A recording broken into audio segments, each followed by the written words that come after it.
it seems like the government is covering up where are people going. So, yeah, it can be the same thing with these kids. They're, going on the way to school, they're gone. Or they're in a orphanage and, they're gone. And that's what's scary. I mean, it's so many. And that is in the forest, okay? In the U.S. forest system, that many people disappeared. So you can imagine how many people just appeared in your little town or the big city. Wow. It is. It's amazing how many people are taken and right from their parents' arms. There's so many different cases in which that occurred, and it's horrifying. Oh, yeah. And then what happens to them is horrifying. Yeah. I mean, the pain and torture they had to go through. I mean, I don't know. Is there anything we can do to try to stop it?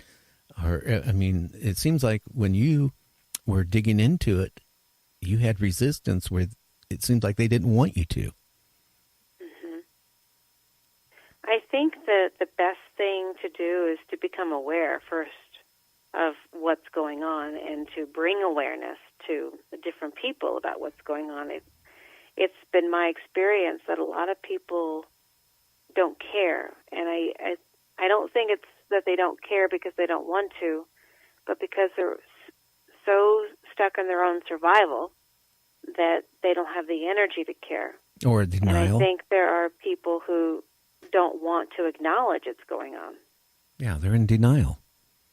Right. Yeah. And I think there are a lot of people who want to believe that the government has our interest and will take care of us and will save us and, on and on and on, regardless of whoever's the president. But that's simply not the case. It's never been the case of the government having our back. It's always been who has the money. Yeah. Yeah. It seems like when somebody is elected a politician, that, when they first become a politician, right, they're out. Well, there's some, I guess, it's in for the greed and fame, but there's a lot of them. They're out trying to help people.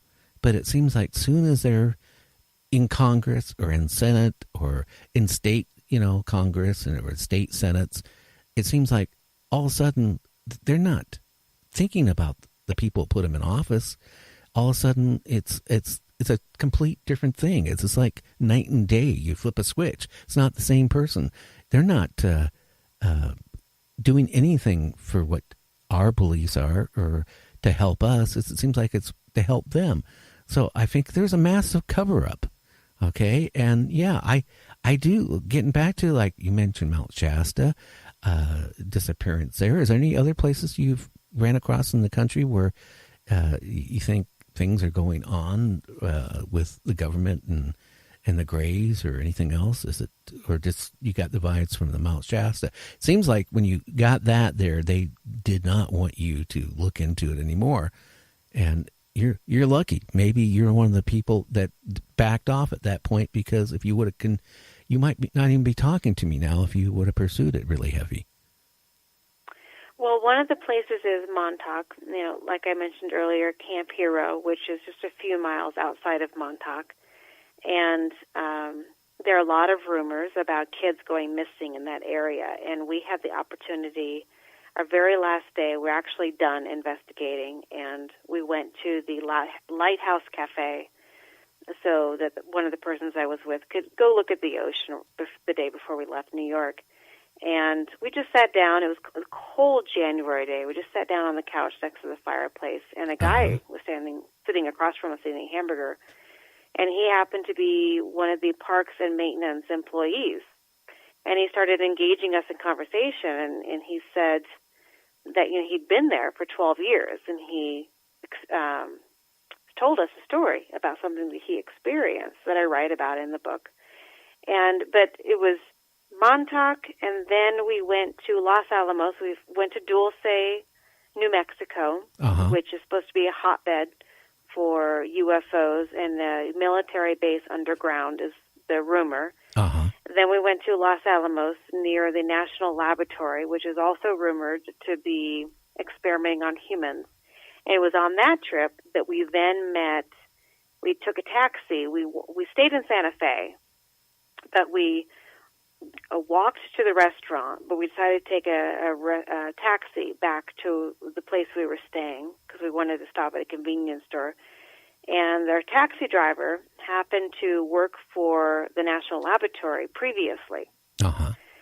So he gave us a story. And then after Los Alamos, we went to Mount Shasta. And then after Mount Shasta was Albuquerque, New Mexico. And that's all in the first book. And then we have some more places that will be in the second book, which will be Roswell, New Mexico, Area 51, two places I was not excited about at all. But we went there. And Mount Blanca, as I mentioned earlier, and then Wyoming so far. Oh, wow. You know, I know a couple of people who are in the trucking profession, and one of them was telling me back a few months ago that he went to one of the bases that are non-existent, and actually he made a couple deliveries there. And he said when he came into the base, basically they made him stay in the truck. They had armed guards around the truck. He didn't have the slightest idea what the cargo was. They had him back in. They told him if he got out of the truck, he would be shot. And I know this person, and I know he wouldn't lie, but it's one of those bases you mentioned just a minute ago, and I'm not going to say any more than that. I don't want to get him in trouble. But it tells me that there are things out there that it's scary. It's really scary. Things that, we don't know about, and it's going on. So, yeah. Yeah, there's a lot of stuff going on right underneath our eyes, hidden in plain sight.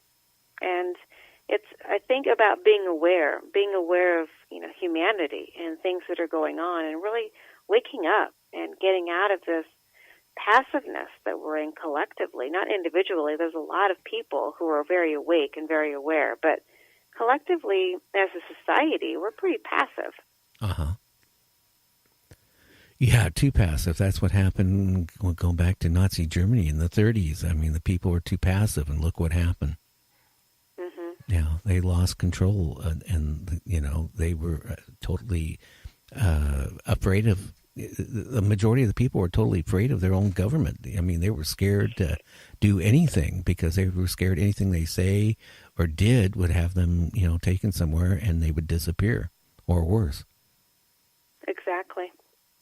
Yeah, I just have you never had any spirits of any like adults come up to you that maybe went through the Holocaust and that trying to cross over or anything like that? Or the very first person who came to me connected to the Holocaust was male, adult, but he had moved on. He had ascended to a higher consciousness, and he assisted me. But his name is Fernak. I talk about him in the book. Uh-huh. And he was not involved in the experiments, but he was able to give me information on the experiments. He died in the concentration camps. Oh, wow. Now, what type of different planes, okay, when a person passes on, can you tell me, I mean, what different planes there is before you cross over, or do you just cross over, or if there is such a tremendous of... I'm trying to figure the right word of it because you've overwhelmed me. I mean, is there to the point where they can't cross over ever? Yes. Well, using the word can't relatively, meaning that a person can perceive they can't, and so therefore they can't. But when your physical body dies, you take everything with you. So let's say if you die of a suicide, and that's going to be a huge traumatic experience, no matter how you do it. And you're going to take that trauma with you into the non-physical, which usually creates kind of a dark bubble. So you're caught up in this dark bubble, and you don't see the light. You don't see assistance. Everyone has spirit guides. You don't see them. You don't see anything. You just kind of see this dark bubble. And then you have people who died in torture. They didn't consciously commit suicide, but they died in a state of torture. same result. They kind of just see this dark bubble around them.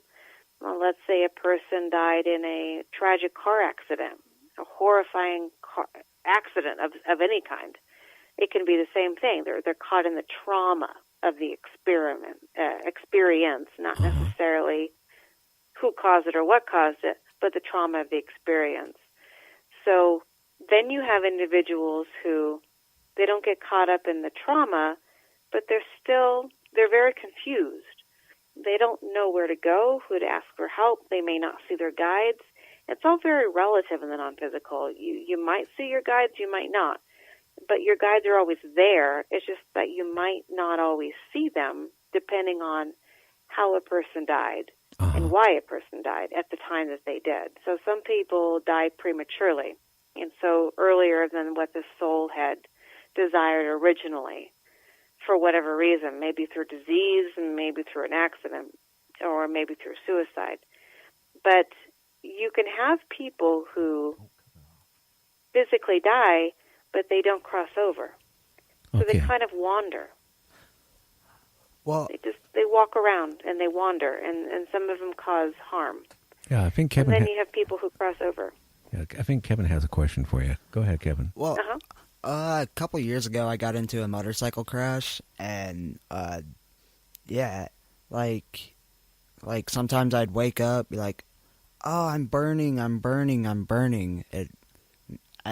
Maybe I can feel like how they're feeling because like I'm reliving some of my crash that I had. Because when I crashed my motorcycle, I was like, I'm burning, and it felt like my skin was peeling off because I didn't really have much protection on my body, and literally my skin was like peeling off. And sometimes I would have dreams like, my skin is burning, my skin is peeling, and then I'd wake up to that. So, I don't know, just a thought, something that's like reliving that traumatic event.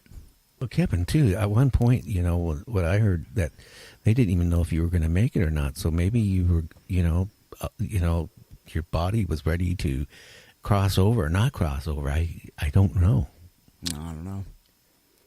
Anyway, we're down to like about the last 4 minutes, and I'm sorry for interrupting you numerous times, but mainly I was getting a lot of people texting me, asking me these questions, so I kind of relayed them on to you.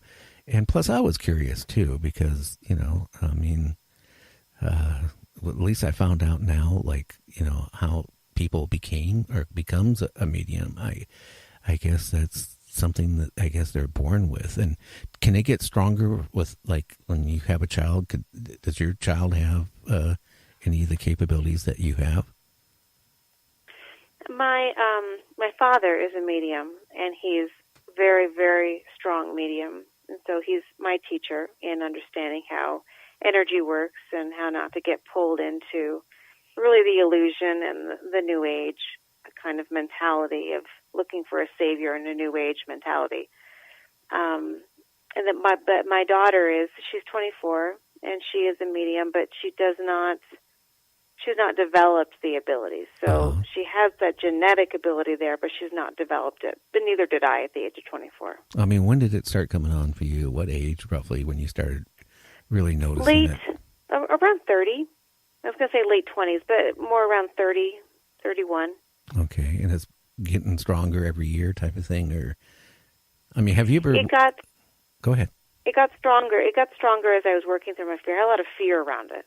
And I had to work through that fear and get tested through that fear. And then it ballooned after I moved through that fear. It just really expanded from there. Now, how about relationship-wise with your husband? Has it caused any problem at all, you being a medium?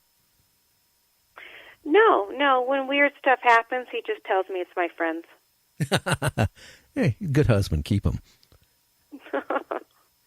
Well, anyway. He's very supportive. Anyway, again, I want you to plug your book, and do you have a YouTube channel or anything else like that? Feel free to, plug it right here. It's your nickel right here.